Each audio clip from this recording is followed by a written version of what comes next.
Hey guys, I'm back with another video. Feeling a lot better, so we're going to do the follow-up to the Wii Roxie. First, as always, let's talk about what I carried today. Today, I'm recording this on a Friday so I can release it to you guys on time. So yes, we have a video finally on time, first time in 3 weeks.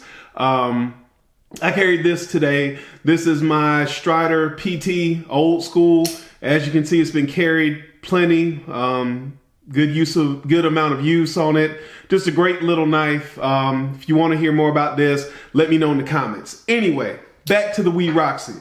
Now first I want to address something real quick, and then on the back end of this I'll make some comments about some things that have recently happened or conversations I've recently had. But the first thing I want to address extremely briefly is the fact that I have a Wii knife on my channel, because you guys know that I personally, and it's like I've had in some comments, I am not, have not, and will not told anyone which country, company, whatever to support.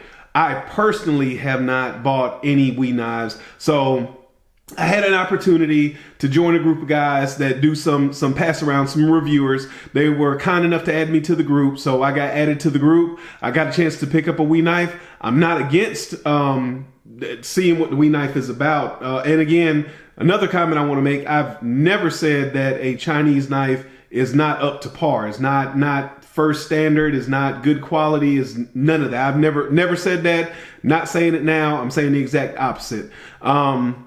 So I got the chance to pick up the Wii Roxie, and here it is. So I'm going to give you guys my perspective as someone who this is their first time ever handling a Wii knife. So here we go. We have the box. You can see here just some sales information. You can kind of see how thick this box is. I mean, this is a pretty decent quality box.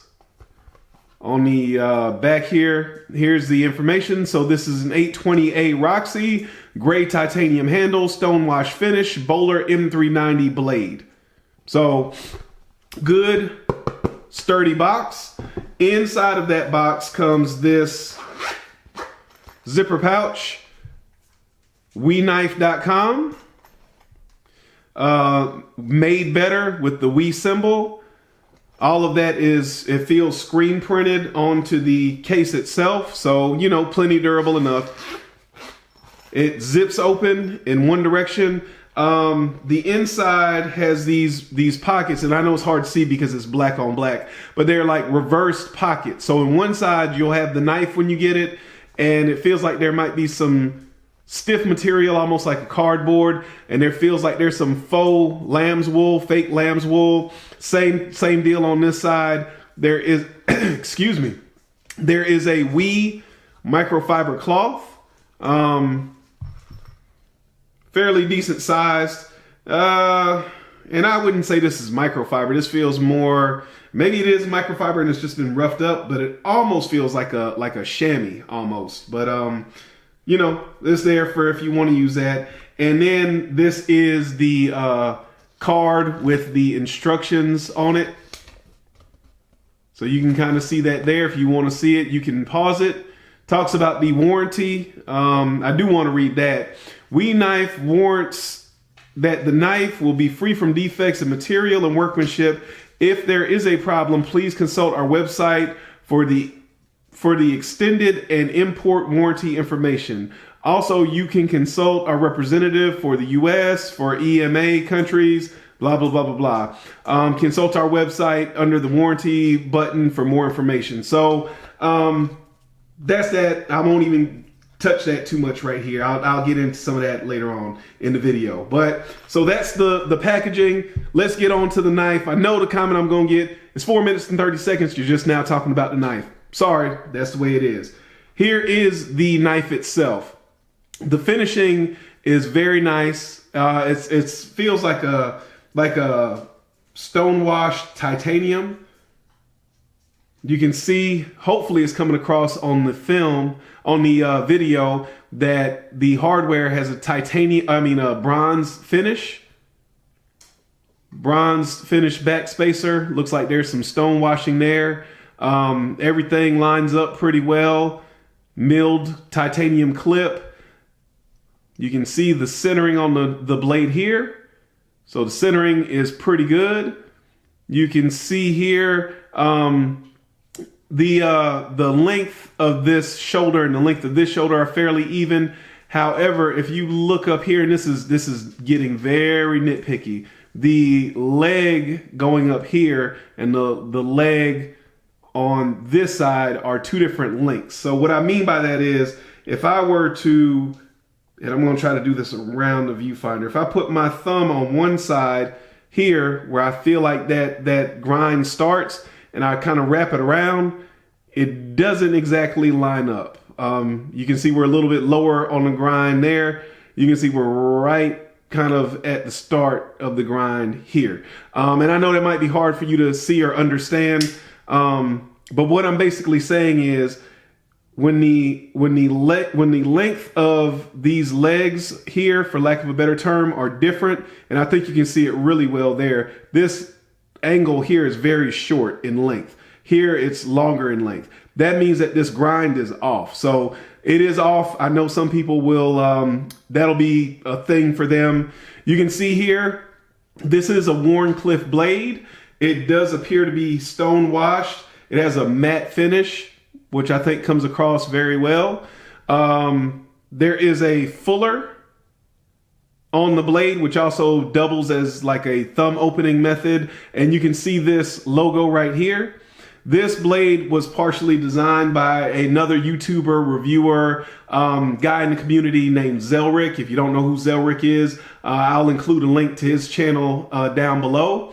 You can see here that the lockup is hard to show from this angle, and it's not just the lighting, which the lighting is a bit of an issue, but you can't really see down in there. The best way to kind of see that I found is to flip it over and to look at the lockup this way. And I hope you guys can see here that lockup is pretty early. Now this is, like I said, this is a T&E sample, review sample. I don't feel any up and down play. I don't feel any side to side play. These are bearings on here, and I don't know if I'll be able to get those to show, but there are bearings in this knife. So it is solid, but that lockup is a little bit early. The jimping here I thought was a nice touch on the end of the flipper. This is something that I consistently want in a knife that is not added to a knife. And you can see here there's a recess. Excuse me, guys, still getting over this flu. You can see here there is a recess. So when you flip this knife, your finger can kind of fall over that recess and it eases up on your hand. It doesn't hurt you quite as much as some knives do. Now, the one thing that I noticed, the jimping, and you can see the finishing on that jimping is very, very nice. It's very evenly spaced, very well done. Does a great job of gripping your finger. You can see it's very hard to slip off.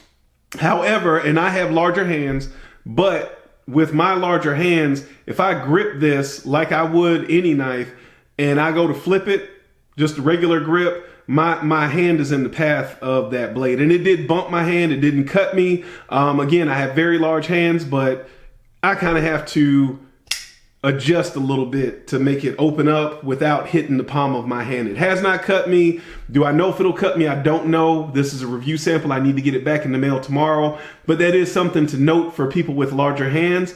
Also, it is very, very difficult for me to use this just opening it with my thumb. It is possible. The D10 is fine. It's not a problem with the D10. It's just, it's a small knife and I have pretty big hands. So you can see there, it opens fairly easily. The D10 is sufficient is the word that I'm looking for. Excuse me. The flipping action is good. The action when you open it is good. It does not feel like it's going to open in your hand. This knife will, if you shake it, it will close. Like I mentioned, it is on bearings. There's this built-in lanyard hole, which, I mean, it is a little bit thin. You can see there's one up top. and it goes side to side as well. It's a little bit thin, but that should be plenty if you want to put in some paracord or something of that nature. Shouldn't be an issue whatsoever. Let's see what else I wanted to discuss. The grip, the overall ergonomics. Like I said, I have pretty large hands. I wear an extra large glove, and this knife fits my hand very well. It's very comfortable. It's a knife that would work for you without any issue. I don't really ever grip back on a knife, but again, it's comfortable. The jimping does feel a bit aggressive. It does feel like this would irritate my hand after a while. And it's not that it's a huge knife where you're going to be, you would say, oh, well, you're going to have gloves on or something like that. This, even though it is a big, tough titanium frame lock, this is not a knife you're going to be pulling out on a job site with gloves and everything on, going to work. So it is a comfortable knife, but that jimping, I could see how it could be a little bit aggressive after a while. The knife overall comes down to a very thin edge. And again, I will try to show that. I apologize for the focus, guys. So you can see here that edge is fairly thin. I think I heard it quoted as 15 thousandths. Don't quote me on that. Look it up.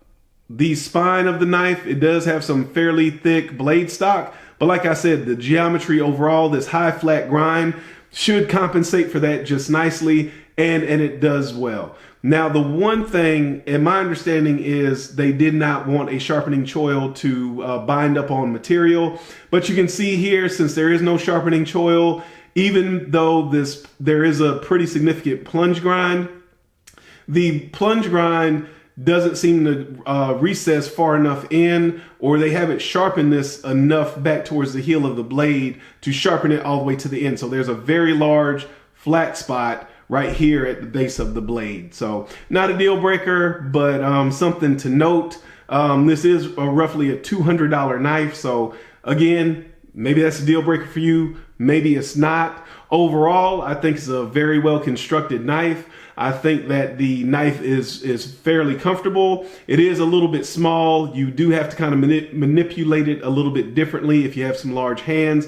But overall, it's a very solid knife that I enjoyed being able to handle. So that is my thoughts on, those are my thoughts on the Roxie. So if you have any questions or anything like that, post them down below. By the time you see this, I will already have this knife boxed up, ready to go back into the mail. It needs to ship out tomorrow to the next person on the list.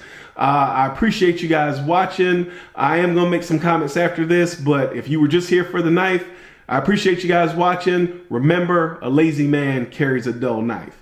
Now, if you are going to continue watching, in the first video I did on this knife, there was a lot of back and forth about, like I said, the whole buying Chinese and this, that, and the other, and basically like some assumptions that I somehow have knocked the quality of Chinese made knives.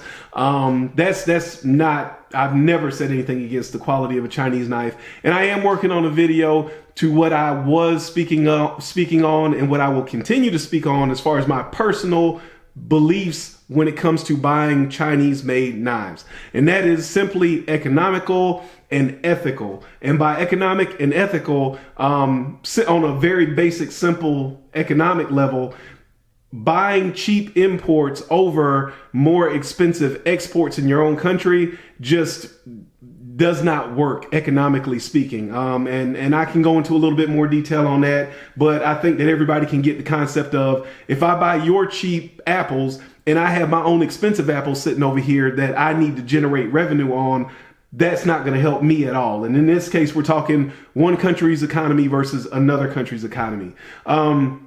Ethics. You don't have to go far to, you can just Google Foxconn. Just Google Foxconn, and Foxconn, if you don't know who they are one of the largest electronic component manufacturers in the entire world. And they have had tons of issues. I mean, up to and including at one of their factories, they had over 100 employees that were so fed up with the work conditions that they were willing to jump from the roof in protest and sacrifice their own lives. So when I'm talking about buying Chinese made knives, that's what I'm speaking to, economics and ethics. And I know the rebuttal to that is, well, your toothbrush is Chinese, your underwear are Chinese, your shoes are Chinese, which is not true, by the way. I only buy American-made shoes. That is absolutely factual. It has gotten, and that's my other point. It has gotten to the point where you cannot put your hands on anything in America hardly that is not made somewhere else. So when I'm buying a luxury item, something like a knife, something I don't have to have, I would rather try to spend some money back and put some money back into my own economy. So that is another thing, again, talking about economics and talking about what makes sense for the American economy, the country I live in, versus another country that I don't live in and I don't have any investment in, or the money that I'm spending is not helping me build the economy in the country that I live in. So that's the other thing that I'm speaking of, is when I'm buying luxury items, I call them toys usually when I'm talking to people, because we don't need these things. Nobody needs a $200 knife. We like them. When I'm buying a toy, I'm always going to try to spend my toy money in a more responsible and a better way than I do things that I have no choice over. Like when I go buy gas, I can't help that gas is produced in the Middle East. So, or should I say, fuel, diesel fuel, petrol, however you want to call it, that's produced abroad. I have no option in that. So when I do have an option, I tend to try to choose to spend my money in a way that's going to benefit the economy of the country that I live in. So that kind of covers that right there. I'm going to do a video, like I said, fully cited, references, the whole 9 yards, because we got into some conversation about generalities and everything. And like I said, my argument, my opinion, my basis for my personal opinion that I don't oppose on any of you all watching is purely economic and ethical. It has never been about the quality of the knife. It has never been to tell you what to buy. It has never been to tell you what not to buy. If you watch my channel, you're going to see American-made items, unless it's something that I've been lucky enough to get my hands on through this group. Or sometimes I get gifts, things like that. Again, things that are out of my control. But I just wanted to kind of clear that up, because I felt like there was a little bit of a misconception that I've somehow said that these products are not up to American quality, or my argument lies somewhere other than purely just basic general economics that I hope I've explained basically enough and it makes sense to everybody, and ethics, which again, I'm talking ethics as a whole. It's a systemic issue that China has with their business ethics. It's not a company ethic issue that they have in China. And I know that was the other concern. You're generalizing when we're talking about We Knives. Yes, but We Knives is produced in a country that has a certain set of standards. Even if we're talking about the working conditions within that building, they have a certain set of standards that they set at a government level. So that's what I'm speaking to. So I appreciate you guys watching. If you stayed and watched this part, I appreciate you. Remember, a lazy man carries a dull knife.